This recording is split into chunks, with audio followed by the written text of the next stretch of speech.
For the first time in history, people and machinery are working together, realizing a dream. A uniting force that knows no geographical boundaries without regard to race, creed, or color. A new era where communication truly brings people together.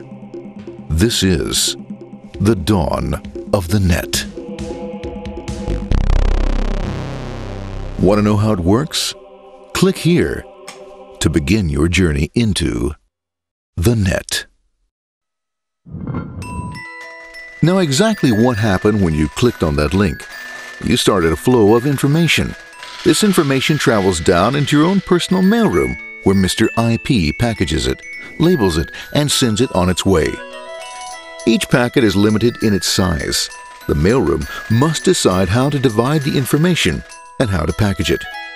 Now, the package needs a label containing important information such as sender's address, receiver's address, and the type of packet it is.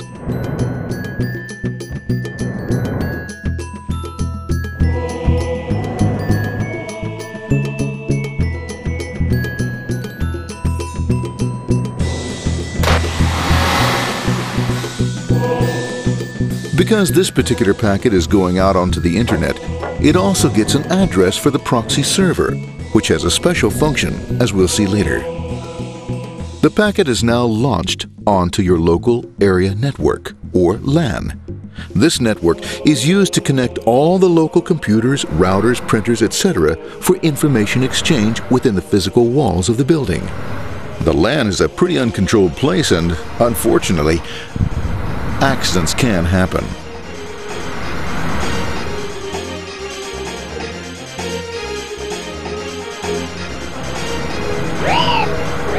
The highway of the LAN is packed with all types of information. These are IP packets, Novell packets, Apple Talk packets. They're going against traffic, as usual.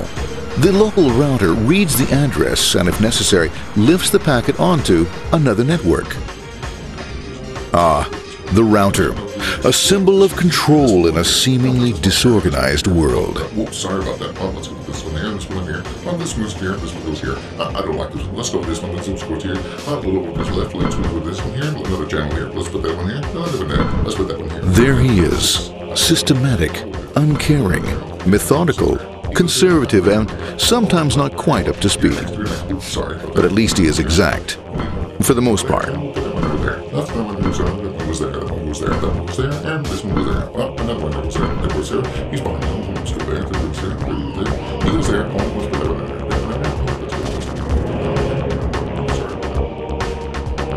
there. As the packets leave the router, they make their way into the corporate intranet and head for the router switch. A bit more efficient than the router switch plays fast and loose with IP packets, deftly routing them along their way.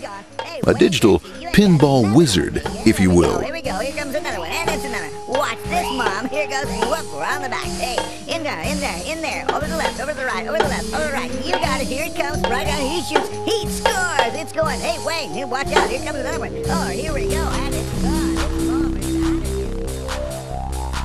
gone. As packets arrive at their destination, they're picked up by the network interface, ready to be sent to the next level. In this case, the proxy. The proxy is used by many companies as sort of a middleman in order to lessen the load on their internet connection, and for security reasons as well. As you can see, the packets are all of various sizes, depending upon their content.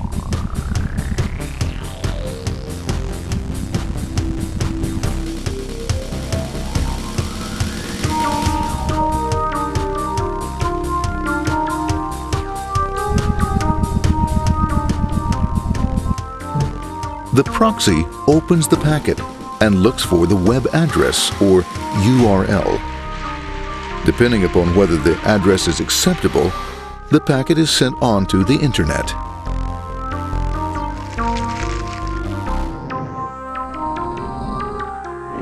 There are, however, some addresses which do not meet with the approval of the proxy, that is to say, corporate or management guidelines. these are summarily dealt with. We'll have none of that. For those who make it, it's on the road again.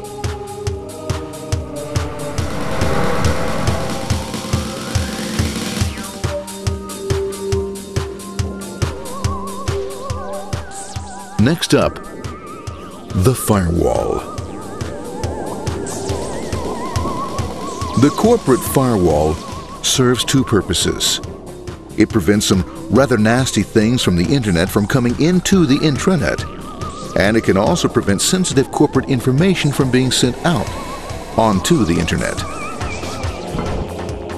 Once through the firewall, a router picks up the packet and places it onto a much narrower road, or bandwidth, as we say.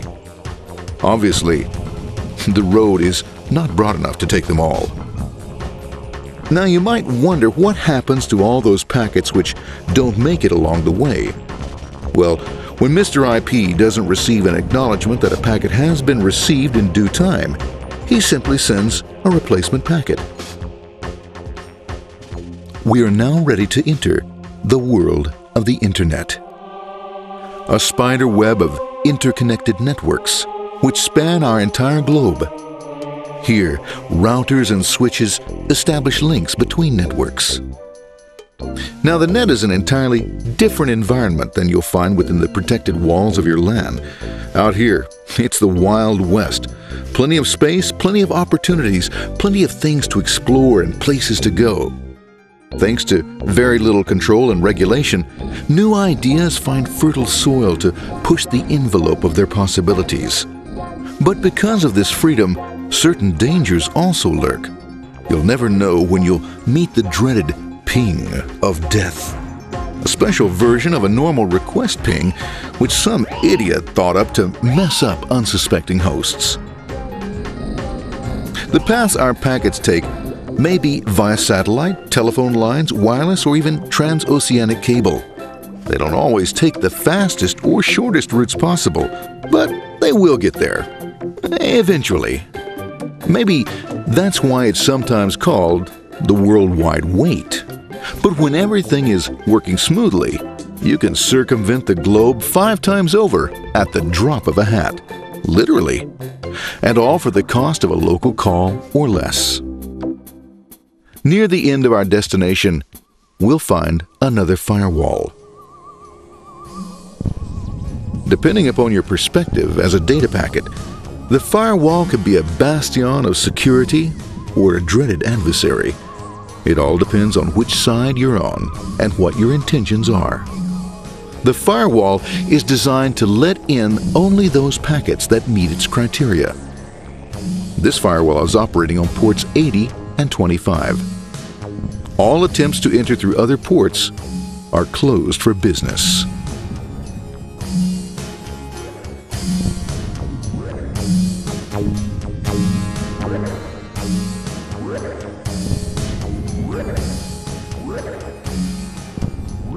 Port 25 is used for mail packets,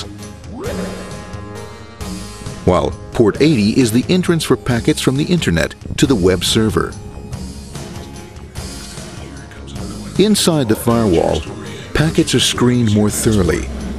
Some packets make it easily through customs, while others look just a bit dubious. Now, the firewall officer is not easily fooled, such as when this ping of death packet tries to disguise itself as a normal ping packet. It's okay, Gorm. It's okay. No problem. Have a nice day. Be out of here. Bye. For those packets lucky enough to make it this far, the journey is almost over. It's just a line up on the interface to be taken up into the web server. Nowadays, a web server can run on many things, from a mainframe to a webcam to the computer on your desk. Why not your refrigerator? With a proper setup, you can find out if you have the makings for chicken cacciatore or if you have to go shopping. Remember, this is the dawn of the net. Almost anything's possible. One by one, the packets are received, opened, and unpacked. The information they contain, that is, your request for information, is sent on to the web server application.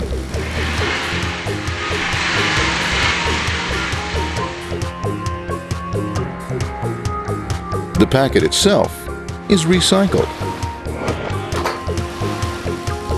ready to be used again, and filled with your requested information.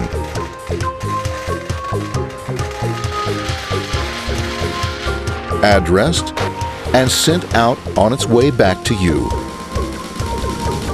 Back past the firewall, routers, and on through to the internet. Back through your corporate firewall.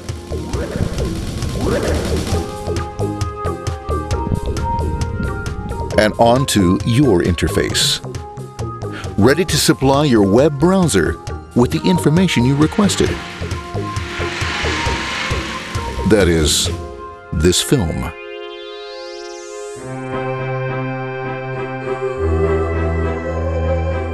Pleased with their efforts and trusting in a better world, our trusty data packets ride off blissfully into the sunset of another day, knowing fully they have served their masters well. Now, isn't that a happy ending?